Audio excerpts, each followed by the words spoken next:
बिस्मिल्लाहिर्रहमानिर्रहीम। अस्सलाम वालेकुम डियर स्टूडेंट्स, मैं हूं प्रोफेसर फैज़ान गुराया। हमारा आज का लेक्चर जो है वो पाकिस्तान स्टडीज़ 302 लेक्चर नंबर 25 है।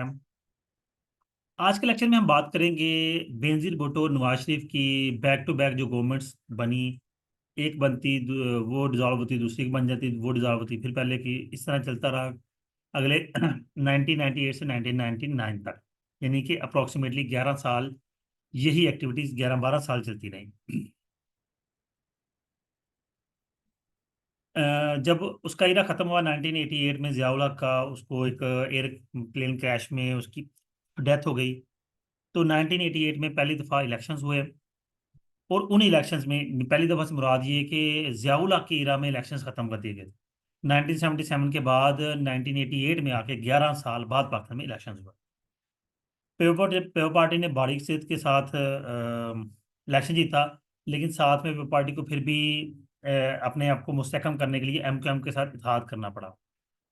ये इत्तेहाद उसी दौरान पंजाब में as a provincial government Nawaz Sharif ने बड़ी लीड हासिल की और अपनी गवर्नमेंट बनाई पंजाब के अंदर। तो नवाज शरीफ पंजाब गवर्नमेंट के चीफ मिनिस्टर बने, पंजाब प्रोविंस के। अब एमकेएम के साथ जो उन्होंने इत्तेहाद किया, वो इत्तेहाद ज़्यादा देर ना चल सका, अलायंस ज़्यादा देर ना चल सका, और इत्तेहाद ख़त्म हो गया। उस इत्तेहाद ख़त्म होने के बाद, और दूसरा जो बेनजीर के दौर में नेपोटिज्म और करप्शन बहुत ज़्यादा हुई। इसकी वजह से, नेपोटिज्म कहते हैं फेवरेटिज्म को, ठीक है, या बायसनेस को कह लें आप। तो 1990 अगस्त में हम प्रेसिडेंट गुलाम इसहाक खान ने इसको ख़त्म कर दिया, यानी कि जो गवर्नमेंट है वो डिसॉल्व कर दी। अब ये एट्थ अमेंडमेंट हुई थी, जिसमें प्रेसिडेंट को जिया के दौर में जो अख्तियारात इजाफी दिए गए थे नेशनल असेंबली को डिसॉल्व करने के। प्रेसिडेंट गुलाम इसहाक खान ने वो अमेंडमेंट को, वो अख्तियार यूज करते हुए 1990 में, नेशनल असेंबली डिसॉल्व कर दी। 1991 में दोबारा इलेक्शन हुए, और ये मुस्लिम लीग नून यानी कि नवाज शरीफ जो है बारीक से का इलेक्शन जीतकर प्राइम मिनिस्टर बन गया। अब शुरू से ही इसके और प्रेसिडेंट के इख्तलाफा शुरू हो गए, नवाज शरीफ के और प्रेसिडेंट के एट्थ अमेंडमेंट के वाले से, क्योंकि नवाज शरीफ चाहता था कि अमेंडमेंट खत्म की जाए, और प्रेसिडेंट जो है वो गुलाम इसहाक खान ये नहीं चाहता था। तो गुलाम इसहाक खान ने 1 साल बाद ही 2 साल बाद 1993 में नेशनल असेंबली डिसॉल्व कर दी। नवाज शरीफ ने केस फाइल किया, और सुप्रीम कोर्ट ने इसको दोबारा से, यानी गवर्नमेंट को बहाल कर दिया। बट उसके बाद चूंकि ये इख्तलाफात स्टिल प्रेजेंट है, तो मिलिट्री प्रेशर की वजह से जुलाई 1993 में ये गवर्नमेंट दोबारा से डिसॉल्व कर दी गई। बेनजीर दोबारा एम्पावर आई, अक्टूबर 1993 में इलेक्शन हुए और बेनजीर जीत गई। अब वो बारीक से ही जीती थी, तो उसको किसी की अलायंस की जरूरत नहीं थी। गवर्नमेंट ने फरूक लगारी को, एक लॉयल पर्सन था उसके साथ, उसको एज ए प्रेसिडेंट बना दिया। अब बेनजीर भुट्टो ने एक चीज फेस की कि उसके भाई को, मुर्तजा भुट्टो को, कराची में एक असैसिनेशन अटैक में कत्ल कर दिया गया, और इसका सारा अटैक बेनजीर पाया कि इसने अपने भाई को मरवाया कि कहीं वो पॉलिटिक्स में इससे सीट ना छीन ले। कुछ इस तरह के मामला हुए। इससे इसकी जो गवर्नमेंट है वो थोड़ी डिस्टेबलाइज हुई, कुछ उसी दौर में करप्शन बहुत ज़्यादा हो गई। तो फरूक लगाई ने गवर्नमेंट को डिसमिस कर दिया 1996 में, नवंबर में। 1997 के इलेक्शन में नवाज शरीफ यानी कि मुस्लिम लीग नून दोबारा से पावर में आई और इलेक्शन जीतकर आ गई। अब यहाँ पे दो अमेंडमेंट्स की गई, कि 30th अमेंडमेंट थी, एक 14th अमेंडमेंट थी। Reduce president power to dismiss the national assembly, president की पावर नेशनल असेंबली को डिसॉल्व करने की रिड्यूस कर दी गई।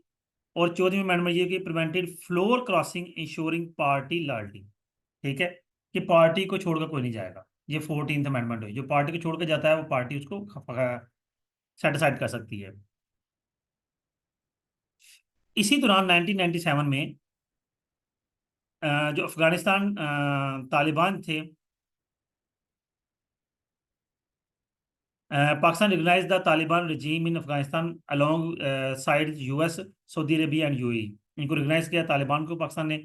उसके अलावा जो इंडिया ने उन 25 मई 1998 को न्यूक्लियर अटैक किया, उसके अगेंस्ट भी पाकिस्तान ने 28 मई 1998 को न्यूक्लियर अटैक किया। यहाँ पे एक बात बताता चलूँ कि 3 दिन में कोई एटम बम नहीं बन जाता। पाकिस्तान ने एटम बम 1981 में बना लिया था, और उस एटम बम का सारा स्ट्रक्चर बनाने का क्रेडिट जो है वो जियाउल जुल्फकार अली भुट्टो को जाता है। लेकिन वो खुद तो ना इस रिफॉर्म्स को देख सका, ठीक है, ना इन चीज़ों में खुद तो उसको पहले ही फांसी दे दी गई। जियाउल हक ने शो करवाने से इनकार कर दिया। उसने कहा जी ये वेपन है, जंग में काम आएगा, दिखाने के लिए नहीं। लेकिन जब इंडिया ने न्यूक्लियर धमाके किए तो फिर पाकिस्तान को भी मजबूरन 28 मई को ये एटमी धमाके करने पड़े, ठीक है। 17 साल बाद पाकिस्तान ने एटमी धमाके किए। तो इस बात को, ये जो अबहम बना हुआ है कि नवाज शरीफ ने एटम बम बनाया, इस चीज़ को क्लियर रखिएगा, ठीक है। हिस्ट्री मैनिपुलेट नहीं करनी चाहिए। तो बनाने का सेहरा, यानी कि उसको न्यूक्लियर प्लांट को और डॉक्टर कदीर खान को पाकिस्तान में लाने का सेहरा जुल्फकार अली भुट्टो के सर जाता है।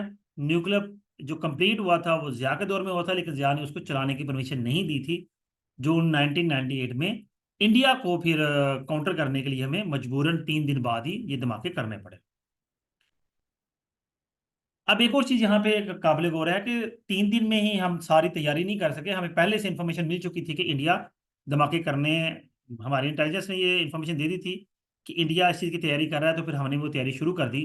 तो जैसे ही इंडिया ने धमाके किए 3 दिन बाद हमने भी अपने आप को न्यूक्लियर पावर डिक्लेयर कर दिया। उसके साथ साथ इंडिया पाकिस्तान के रिलेशंस को बेहतर बनाने के लिए वाजपेयी जो है उसने पाकिस्तान का दौरा भी किया। लेकिन तभी हमारी कारगिल वार शुरू हो गई और कारगिल वार की वजह से हमारे फिर जो रिलेशंस हैं वो एस्केलेट हो गए, प्रॉब्लम में आ गए। जी, domestic challenge in 15th amendment. Domestically Nawaz Sharif attended to introduce the 15th amendment to make Quran Sunnah the supreme law of Pakistan. इसने जो 15th अमेंडमेंट की उसकी वजह से इसके आर्मी के साथ हालात खराब हो गए, क्योंकि इसने कुरान और सुन्नत को सुप्रीम कर दिया। और इसकी वजह से आर्मी का थोड़ा इन्फ्लुएंस वीक हुआ, तो इसके आर्मी के साथ हालात खराब हो गए। तो 1999 में जनरल मुशर्रफ ने इसी गवर्नमेंट को डिसॉल्व कर दिया। वो भी चूंकि, चले हम डिटेल हिस्ट्री में नहीं जाते, इतना ही काफ़ी है। खैर, जी स्टूडेंट्स, ये आपका लेक्चर था। उम्मीद करता हूँ आपके लिए अंडरस्टैंडिंग होगा। लेक्चर पसंद आया हो तो वीडियो को लाइक, वीडियो में कमेंट और चैनल को सब्सक्राइब करना हरगिज ना भूलिएगा। अपना ख्याल रखिएगा। अल्लाह हाफिज़।